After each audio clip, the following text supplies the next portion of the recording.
Hello, fellow Aussians. It's good to see me, isn't it? The reason we're all here now is due to this lovely little mature telling of a book that was inspired by this lovely little gem of a film that was inspired by a lovely little classic book series that I have not read. So I, as many others, have still known the stories around the wonderful world of Oz due to the Technicolor masterpiece from 1939, a film that I've been influenced and inspired by for most of my life, and in fact was able to create one of my favorite cosplays from years prior due to its existence. Just like most others that are here, I have been more influenced and inspired by the Broadway show and have many memories listening along with the CD. I have such a strong memory and can still clearly remember popping the soundtrack for the first time into my CD player while laying on my bed and watching my life be changed by that first moment. I'm lucky enough to have seen the Broadway show back in 2007, and funny enough, I actually didn't stage door Wicked that day, but instead ran over to stage door Beauty and the Beast because John Tartaglia was playing Lumiere, and I was in my full-blown like Avenue Q obsession at the time. I got my picture with John Tartaglia, and there is me back in 2007. Not much has changed, honestly, even though it's been almost 20 years difference, which is insane. I've always been such a huge theater kid. Obviously, I've talked about this several times on this channel already, and hence why I felt like it's appropriate for me to cover this topic, especially because it has the musical Broadway roots. Wicked has never been my favorite musical, but it has been one that has been a huge influence to me. More importantly, one of the first actors from the show, Christian Chenoweth, has been such a huge influence to me. Loved the book. It's been a long time since I read it, so I need to read this again, but I have been following Christian's in her career since Wicked. That's when I found out about her and just completely fell in love and the wonderful diva she is, and have definitely been inspired by her to the fact where when I was in 10th grade and saw she had short hair, so I cut my hair short to match hers. I literally adore her. She is one of my favorite people, and like I would love to meet her, but I'm also like terrified to meet her because she is perfection and I'm not. But oh my gosh, adore her, love her so much. So Christian Chenoweth is amazing, Idina Menzel has been amazing, and obviously Idina Menzel has been on to so many amazing things. Also was influenced by her, not as much, but still enough. We've landed in the strange point of capitalism where Wicked Mania has taken over. In the almost 100 years that Wizard of Oz has existed, the amount of products have not been as heavily pushed at once like Wicked currently is doing. So many clothes, shoes, alcohol. Yes, you can buy Wicked-inspired alcohol to make your own cocktails. I have never seen a movie musical adaptation have as much marketing as this one has. And this is only part one of this film. It's not even a complete film. Plus, to be honest, in my opinion, some of the products that have been released, they're pretty idiotesis. Where was this for all the previous movie musicals? Where's my Mamma Mia inspired shoes? My In the Heights lottery tickets? I want my Phantom of the Opera mask bath bomb. No, instead we get this. Who's buying this? If you're also not familiar with my channel, I like to be as sustainable as I possibly can. And I really haven't done any clothes shopping outside of thrift shopping for honestly about 4 or 5 years now. I really stopped trying to buy into fast fashion because it's really awful, and obviously this movie has a lot of fast fashion. However, I still did want to see what was all the buzz about with how much products are coming out with this film, so I wanted to gather some of the mostly sustainable products I could find to highlight. Most of the products that I purchased were from Lush. I'm basically a diehard Lush customer and consumer. I've been using their products for over a decade at this point, and all of these are meant to be used, so they're one of the more sustainable options out of the collaborations. Of course, another really big campaign Wicked has been doing is sending a bunch of PR boxes to people, and unfortunately I am not popular enough at the moment to have received one, but fingers crossed in the future I can be. That all being said, let's introduce the products. First up is the Green Shower Elixir.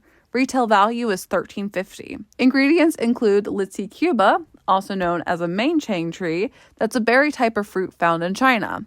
I've never heard of this fruit prior, but it's listed as a lemon-like sweet scent that also has antiseptic, toning, and astringent properties. Other important scents to note are orange and benzoin, which is a natural resin found in trees located in Southeast Asia.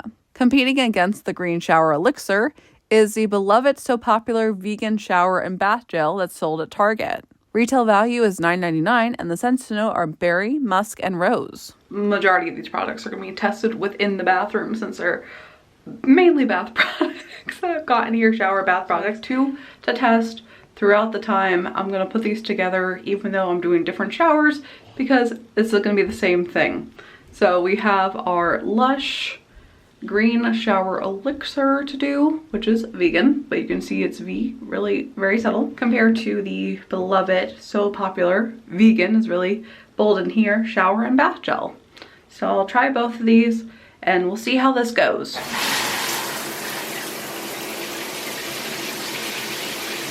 First up is the green shower elixir. Right away it has a slime-like consistency. The texture felt like I was putting on a Ghostbusters product compared to Wicket. First scent also smelled more melony, but it did get sweeter and much better smelling after being within the water. Just like other Lush shower gels, it has a nice color and a little bit of a light lather, although not too bubbly compared to the other shower gels. Now that I know it has antiseptic and astringent benefits, I could tell it was more cleansing on my skin compared to making it softer, for example. It was nice to try, but not a product I would be excited about using again. Another shower later, it was time to try the beloved so popular. I was really impressed by this one. It has that really nice sweet scent from the rose and musk, but I also could be biased since I do have a preference for those scents normally. It has a great lather also, due to the fact that it can be used in the bath as well, and it made my skin softer than the Lush gel did. Like I said, I'm a diehard Lush fan, but I surprisingly preferred this one. To keep it fair, I also only tried the Glinda-inspired one. There's also Elphaba-inspired products to match, but I did get a candle in each of the scents, so I'll still be able to imagine what the Defy Gravity scent would be like. And of course, before moving on to the next set of products, it would just be Despondary if you didn't have a sing-along in the shower. Only in the shower, not the theater. Every little thing, however small, makes my very flesh begin to crawl. With simple unloving, there's a strange exhilaration in such total detestation. It's a pure so strong.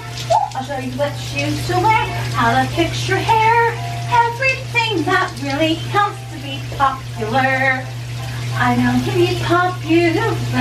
Is that a dreary how you work well hard? There's nothing that can stop you from becoming popular. Or one short say to me, hello say, one short say, oh there's so much to do. Somehow I can't imagine how. I hope you're happy right now. I'm through accepting limits, 'cause someone said they're so. Some things I cannot change, but still I try, I'll never know. Next up are the bath bombs from Lush. There's 3 that they made for the collection. The Wizard, retail value is $9.50. Its main ingredients are geranium and oak moss, so heavily floral and earthy based. Pink fizzes good with green. Retail value is $8. Ingredients include salt that's dyed green within the bath bomb, giving an extra exfoliation addition in the tub, as well as rose, almond, and cedarwood, which gives it a really nice sweet scent. Finally, the best for last, Elphaba's hat. Retail value is $8.50. I'm biased when I say it's the best, and that's based solely on the fact that it uses the Lord and Mistral scent, and that's a Lush staple. Ingredients include patchouli, pepper, and vanilla, and I love this scent so much. I normally use both the Lord and Mistral shower gel and perfume. It's such a wonderful, warm, and cozy winter set, so before I even use this bath bomb, the scent alone makes this phenomenal. Bath bombs are introduced. Let's see how they work in the tub. I tried to keep the bath bomb pristine before using it, but even being careful carrying it home, the gold already was chipping off. This is the most glitterified one out of the 3, and it did leave a little sparkle on my hand from just holding it. Dropping it in, the gold faded away so quickly, and what was left was a fully green bath.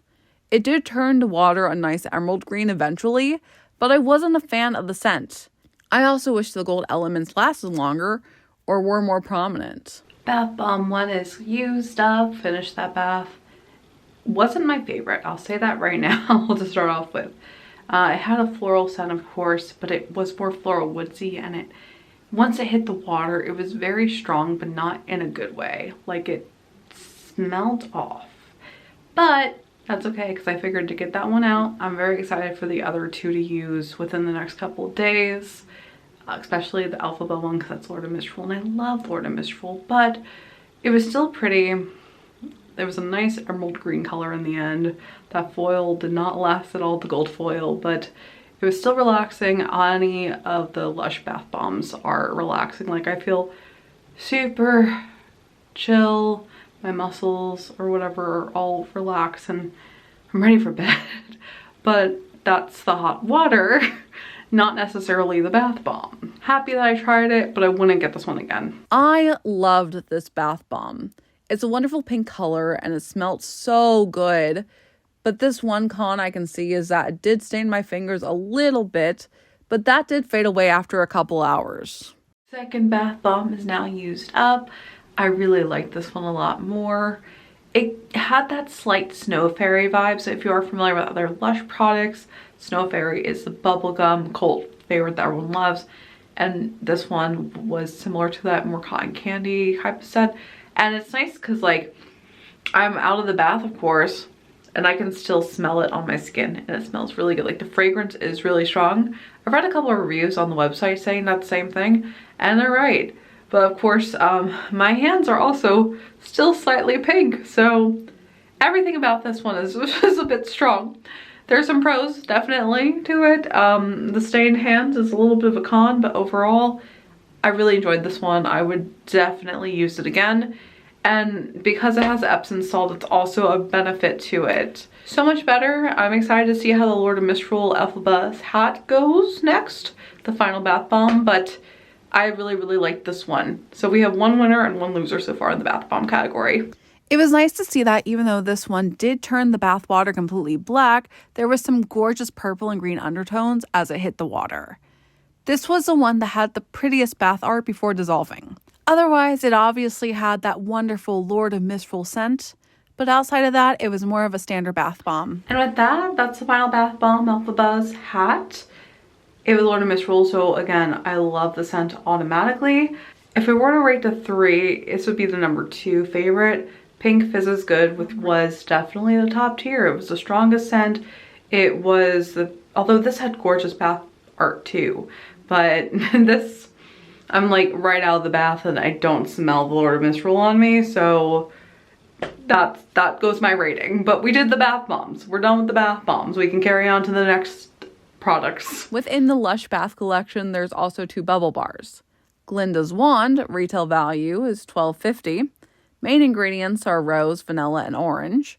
You can see the pattern they're following when it comes to Glinda's scents. Very sweet and floral. The other bubble bar is Elphaba's broomstick. Retail value also is $12.50. Its main ingredients also includes rose, but also cardamom absolute and tangerine oil, giving it more of a spicy component alongside the sweet rose scent. Even though I'm not a fan of bubble bars, I also appreciate the marketing behind these, especially since it's the tools that the girls are mainly associated with. Both of the bubble bars do the same thing, make bubble baths. The Glinda wand has a nice subtle sweet scent, but not something that would be long lasting. The great thing about these products is how many times you can use them, especially when it comes to adding a few bubbles per bath. Elphaba's broomstick does have that nice spicy scent that does remind me of the cinnamon broomsticks that are sold around the holidays, so I'll give them extra points for connecting that scent together. But once again, it's mainly used for making a bubble bath, so I wouldn't reach for either of these products again, just because I'm not a fan of bubble baths in general. From Bath, there's a few soaps. Glinda's Tiara, retail value $11.50. Its main ingredients are sandalwood and orange, which individually I love scent-wise. Sandalwood is one of my favorite scents of all time. It doesn't compute though while you're using it. Then there's Emerald City that also retails at $11.50. Its main ingredients are lemon, lime, and cinnamon. It's the same scent of Sprite. I will also say, though, that the designs for these soaps are the main selling point again, similar to the bubble bars. They're items that are highly associated with the characters and scenes from the films, and that is wonderful synergy being applied. Of course, once used in the water, the tiara shape doesn't stay in place, and honestly, although a little weird at first, it was a nice mold to use to wash my hands with. I liked how my hands fit in with the curve well. It does get a little bit slippery though. The sparkle of course washes away after the first use, so it's more decorative than long lasting, and the scent isn't that strong. After I finished washing my hands, it was very light and the fragrance didn't last at all. Then there's the Emerald City soap. I love the mold, but it's also very slippery when trying to use it in the water for its intended purpose, so that's a bit disappointing. It truly smells like Sprite though, and the scent is only stronger in the water. I would have never imagined the Emerald City to smell like Sprite, but there you go, Wicket. For part 2, you already have your next brand to work with.